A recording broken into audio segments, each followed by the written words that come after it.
महाराणा प्रताप की पुण्यतिथि पर अर्पित किए श्रद्धा सुमन।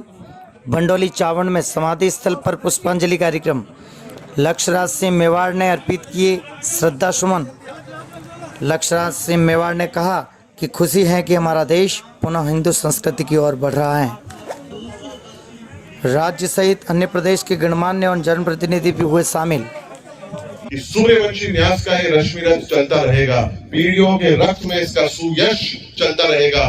रीति रघुकुल की जो शिव से विरासत में मिली हो, आंधियों में वह दिया चलता रहेगा।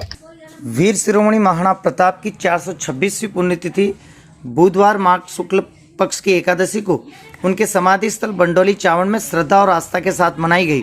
महाराणा प्रताप के वंशज डॉक्टर लक्ष्यराज सिंह मेवाड़ ने चावंड पहुंचकर पहले महाराणा प्रताप की आराध्य देवी मां चामुंडा के दर्शन किए। बाद में समाधि स्थल पहुंचकर महाराणा प्रताप के प्रताप को श्रद्धा सुमन अर्पित किए।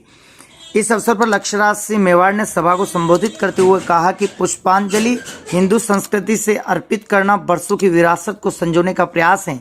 आज हमारा युवा हमारे देश पुनः हमारी संस्कृति की ओर खींचा चला आ रहा है। ये खुशी की बात है।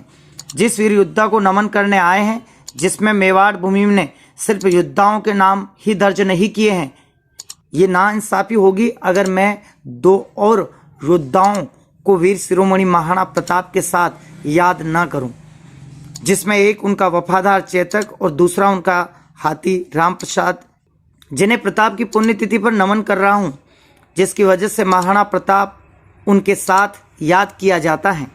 किसी देश, राज्य, गांव, क्षेत्र के किसी योद्धा के घोड़े का नाम पूछा जाए तो शायद ही हम कोई नाम बता पाएंगे, मगर महाराणा प्रताप का स्वामी भक्त कौन था तो यह सबसे पहले बच्चे बच्चे को जुबान पर बढ़ चढ़कर चेतक का नाम आएगा। इस बात को कहने में कोई अतिशयोक्ति नहीं होगी कि शौर्य, बलिदान, त्याग, तपस्या सहित सभी शब्द का पर्यायवाची मात्र और मात्र महाराणा प्रताप ही मिलेगा। महाराणा की निर्वाण स्थली से संस्कृति का एक पैगाम पहुंचाते हैं जो देश की सबसे बड़ी ज़रूरत है कि हम महाराणा प्रताप की बात जरूर करते हैं, लेकिन 4 कदम उनके नक्शे कदम पर भी चलें। दुनिया के सबसे युवा देश की भावी पीढ़ी प्रताप का अनुसरण करें। विभाग प्रचारक आनंद प्रताप सिंह ने बतौर मुख्य वक्ता संबोधित करते हुए कहा कि जिस समय मुगल आक्रांता भारत में थे, उस समय भारत माता के वीर सपूत वीर शिरोमणि महाराणा प्रताप साक्षात भागीरथी का अवतार गंगा के रूप में प्रकट होकर पवित्रता का काम कर रहे थे। महाराणा प्रताप की प्रतिज्ञा मेवाड़ के लिए ही नहीं, पूरे विश्व के लिए संदेश था कि जब जब सत्ता और साम्राज्य के लिए बाहर के आक्रांता देश में आएंगे, उन्हें बख्शा नहीं जाएगा। महाराणा प्रताप की समरसता का संदेश दिया। राम की सेना में जिस तरह एक से एक महान योद्धा, वनवासी और सभी थे, उसी तरह जीवन में एक समय मेवाड़ की धरा के साथ साथ आसपास की रियासत शामिल हुई। उसमें अग्रणी भूमिका के अंदर देश की जनजाति क्षेत्र के गिरिवासी और आदिवासी बंधु और भगिनी शस्त्र लेकर महाराणा प्रताप की सेना में शामिल होते हैं, जिनसे हम सबको प्रेरणा लेनी होगी। महाराणा प्रताप के जीवन के सिद्धांतों को निभाते हुए वर्तमान में नई पीढ़ी के योद्धा लक्ष्यराज सिंह हैं, जिन्होंने जीवन की सार्थकता को सिद्ध करते हुए 7 बार गिनीज बुक ऑफ रिकॉर्ड में वर्ल्ड रिकॉर्ड दर्ज कराया है। जिस तरह महाराणा प्रताप ने उस कालखंड में किया और वर्तमान समय में लक्ष्यराज सिंह ने करके दिखाया है। इस मौके पर स्मारक निर्माण हेतु शिलान्यास किया गया। महाराणा प्रताप स्मारक अभियान के संयोजक चंद्रवीर सिंह नमाणा सहित जिला प्रमुख ममता कुंवर, पूर्व सांसद रघुवीर सिंह मीणा, सलोमपुर विधायक अमृतलाल मीणा सहित बड़ी संख्या में अतिथि मौजूद रहे। इससे पूर्व चावंड में भव्य जुलूस निकाला गया। और वो इसलिए कि आज जो हम पुष्पांजलि अर्पित कर रहे हैं, वो हम लोग हिंदू संस्कृति के हिसाब से हमारी वर्षों से विरासत से जो पद्धति जो चली हुई आ रही है, उसके हिसाब से हम लोग कर रहे हैं। हर वर्ष इसको अंग्रेजी तिथि के हिसाब से मनाया जाता है, आज इसको हिंदी तिथि के हिसाब से मनाया गया है। इसका मुझे बड़ा अच्छा लगता है कि आज हमारा युवा, हमारा देश पुनः हमारी संस्कृति की तरफ जो है वो खिंचा चला हुआ आ रहा है। बात इस चीज की नहीं है कि यहाँ कितने तादाद, बात इस चीज की है कि एक लक्ष्य के प्रति लोग चलना शुरू कर दिए। ये देखकर मुझे बड़ी खुशी होती है। याद नहीं करूं, और वो 2 लोग हैं एक उनका वफादार चेतक और दूसरा जिसके बारे में अक्सर कम चर्चा होती है, जिसने भी अपने पूरी वफा का पूरे बढ़ चढ़ कर जो है अपना नाम जो है दर्ज कराया, और वो कोई नहीं, उनका हाथी राम प्रसाद था। आज के दिवस के ऊपर भी मैं उन दोनों को भी नमन करना चाहता हूं, जिसके वजह से महाराणा प्रताप को आज हमेशा अगर याद किया जाता है तो उनके अश्व के साथ में, उनके चेतक के साथ में उनको याद किया जाता है।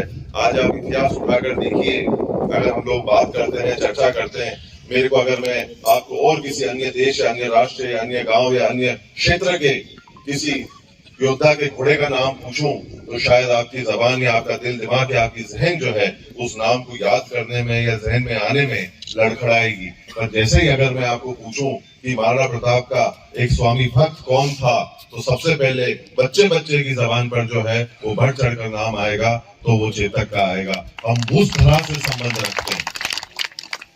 आज इस बात पे कहने में कोई अतिशोक्ति नहीं होगी कि आज अगर हम लोग शौर्य, बलिदान, त्याग, तपस्या, इनका अगर शब्दकोश के अंदर अगर हम लोग पर्यायवाची ढूंढने की अगर हम कोशिश करेंगे तो उसके पर्यायवाची को ढूंढने में हमारे को कोई भी संकोच नहीं होगा। उसका पर्यायवाची हमारे को महाराणा प्रताप ही मिलेगा।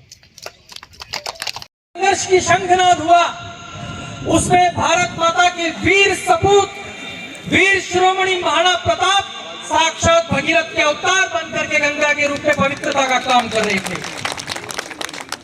ऐसे ही जब जब इस देश के अंदर, भारत के अंदर अनेक प्रकार के क्रांतिकारियों ने, महापुरुषों ने, संत महात्माओं ने, ऋषि मुनियों ने अपने इस देश को, भारत बनाए रखने का काम किया, तो सबसे पहले उन्होंने अपने जीवन को उस प्रकार से ढाला, अपने जीवन से उस प्रकार की प्रेरणा लोगों के बीच में जाकर के दी।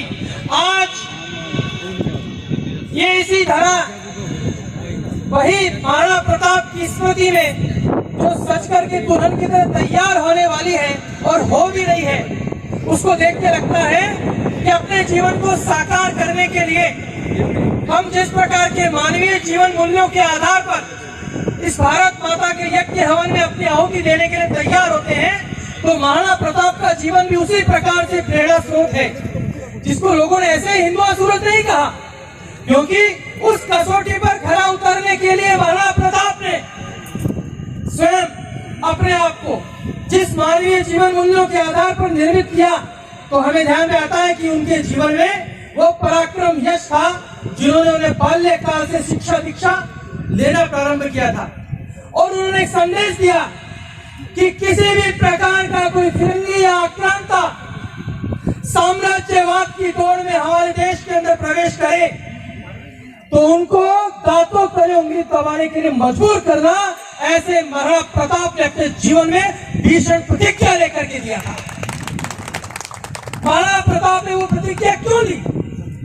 वो मात्र केवल मेवाड़ की धरा के लिए था, वो पूरे विश्व के नाम एक संदेश था कि जब तक इस देश के अंदर सत्ता के लिए, साम्राज्यवाद के लिए बाहर के आक्रांता इस देश के अंदर आएंगे, उनको बख्शा नहीं जाएगा।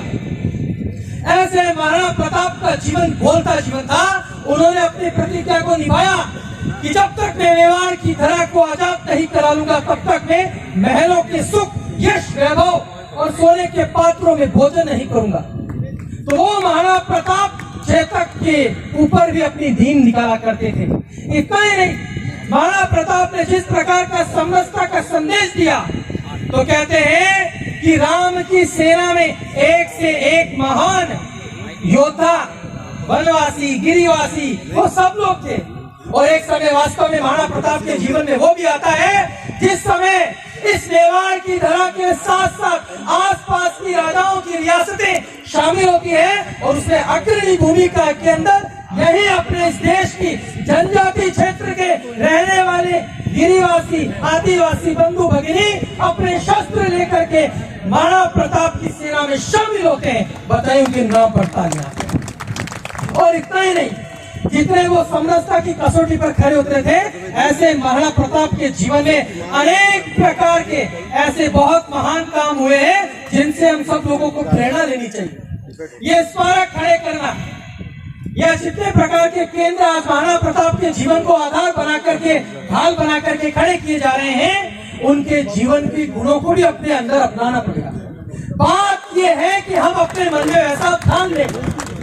तो व्यक्ति जब अपने मन में ठानता है, संकल्प करता है, जैसा सोचता है, अपने मन के आधार पर उसका मन वैसा खड़ा हो जाता है।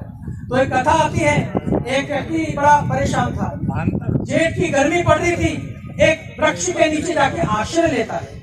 तो मन की गति कैसी और हमारा मन हमें कैसा बनाना है, तो ये कथा बड़ी सार्थक सिद्ध होती है। वह व्यक्ति उस पेड़ के नीचे छांव में बैठता है और मन में विचार करता है, ऐसी जेठ की गर्मी में दूर दूर तक कहीं पानी का नामो निशान नहीं, लेकिन वो सोचता है मन के अंदर कि कहीं पानी मिल जाता तो थोड़ा अच्छा होता। अब उसको पता नहीं, वो कल्प वृक्ष के नीचे बैठा था और कल्प वृक्ष की हमें सार्थकता पता है कि कल्प वृक्ष के नीचे जो बैठ के मांगता है वो उसकी इच्छा पूर्ण होती है। इतनी देर सोचना हुआ, एक चांदी का गिलास पानी का भर के उसके सामने आ गया। पानी की प्यास लगी थी, ज्यादा दिमाग लगाया नहीं, पानी आया वो पी गया। अब पानी पीने के बाद कहते हैं कि जठा की प्रतीत हो जाती है, जो रस होते हैं उनको भोजन चाहिए पेट के अंदर।